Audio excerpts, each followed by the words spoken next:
పరదేశ్కి వెళ్తే అతని కాళ్ళ మీద పడి నమస్కారం చేయాలనుకుంటున్నాను నేను. అంత గొప్పవాడు.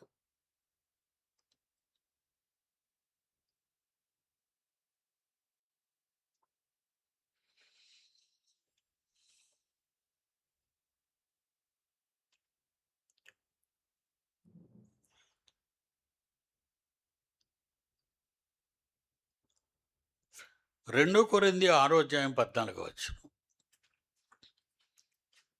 కొరింథీయులకు రాసిన రెండో పత్రిక 6:14. మీరు అవిశ్వాసులతో జోడుగా ఉండకుడి. చూడండి, ఇక్కడేంటంటున్నాడు, ఎవరితో ఉండొద్దు అంటున్నాడు?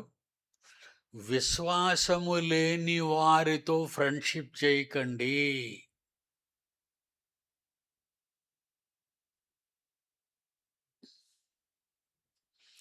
వాళ్ళకి దేవుడంటే నమ్మకం లేదు, వాళ్ళతో ఫ్రెండ్షిప్ పెట్టి నీకు, వాళ్ళతో జోడీ కడతావేటి?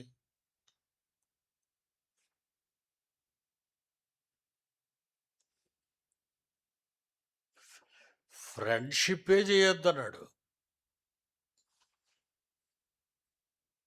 సాంగత్యం ఏమన్నాడు ఆయన? మీరు అవిశ్వాసులతో జోడుగా ఉండకుడి. కలిసి ఉండకండి. జోడు అంటే ఇద్దరు కలిసి ఉండకండి. మరి ఎలా ఉండాలి?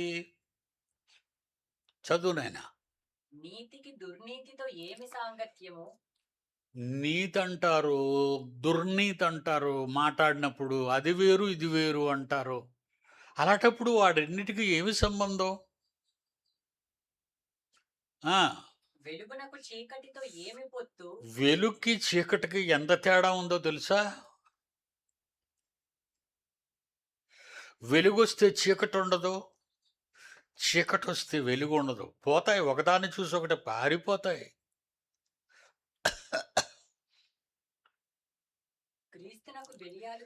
క్రీస్తుకు బయలుదేవతకి ఏం సంబంధం? వాళ్ళిద్దరు ఫ్రెండ్సా?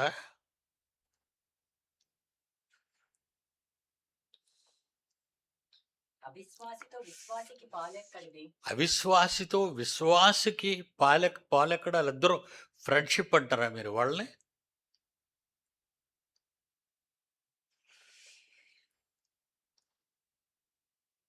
దేవుని ఆలయమునకు విగ్రహములతో ఏమి పొందిక?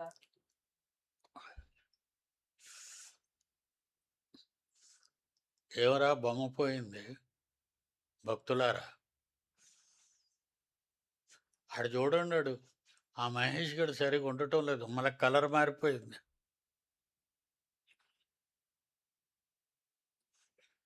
ఆడికి ఎవరితోనూ ఫ్రెండ్షిప్ ఉంటుంది. చాలామంది అనుకుంటారు ఇవాళ నన్ను చూసి మాట్లాడుతున్నారు మా డాడీ అని. అనుకునే వాళ్ళందరూ ఎవరు తెలుసా? చేసేవాళ్ళు. ఏమీ లేని వాళ్ళు నవ్వుకుంటారు, అవును కదా అని.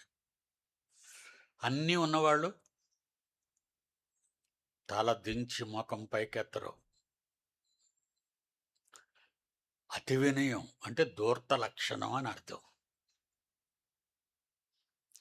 వాళ్ళు వినరు, ముఖం ఎత్తరు. ఆ తల్లి ముఖం దించిందంటే ఎత్తతండి అనుకుంటారు పాప అమాయకులు. ఆ తల్లి సామాన్యమైనది కాదురా బిడ్డ, ఘోరాతి ఘోరమైనది.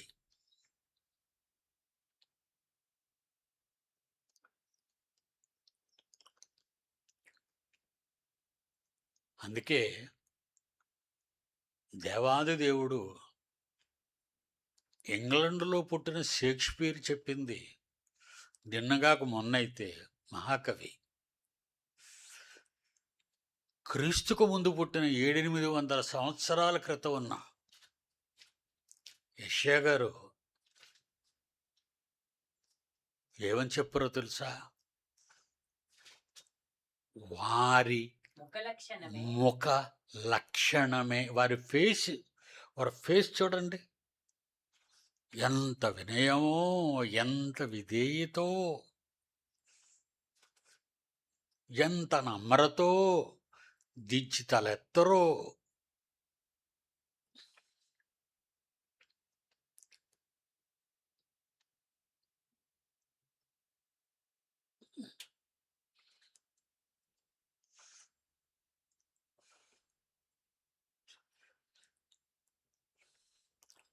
వారి ముఖ లక్షణం వారి యెషయా గ్రంథం 3వ అధ్యాయం 3వ అధ్యాయం 9వ వచనం. తీయండి, అండర్లైన్ చేసుకోండి. దేవుడు ముందుగా మన కోసమే చెప్పాడు అది.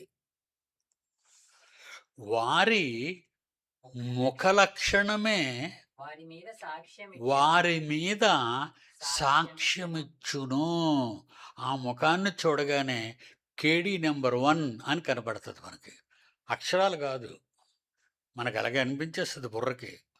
అతి వినయం.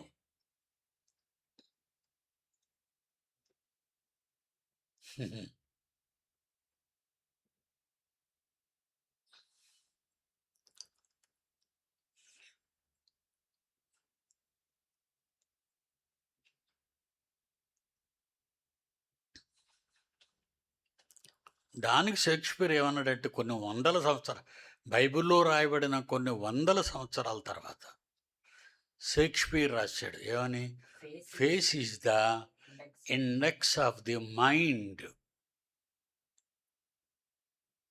బైబిల్లో ఏ పుస్తకం ఎక్కడుందో చూడడానికి మొట్టమొదటిలోనే ఆ పేజీలో ఆది కాండము, నిర్గమాకాండము, లేవి కాండము అన్ని ఇండెక్స్ అంటారు దాన్ని. ముఖం చూడగానే వాళ్ళ క్యారెక్టర్ చెప్పేయచ్చు.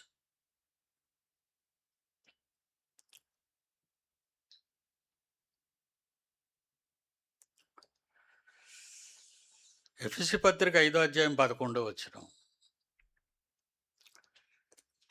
ఎఫెసీ పత్రిక 5వ అధ్యాయం 11వ వచనం.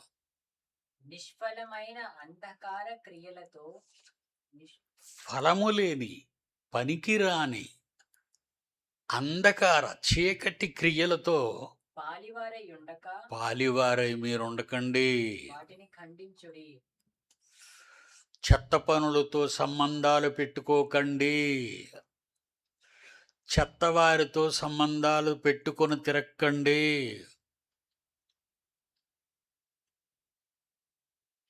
మీరు బాగుండాలి కదా.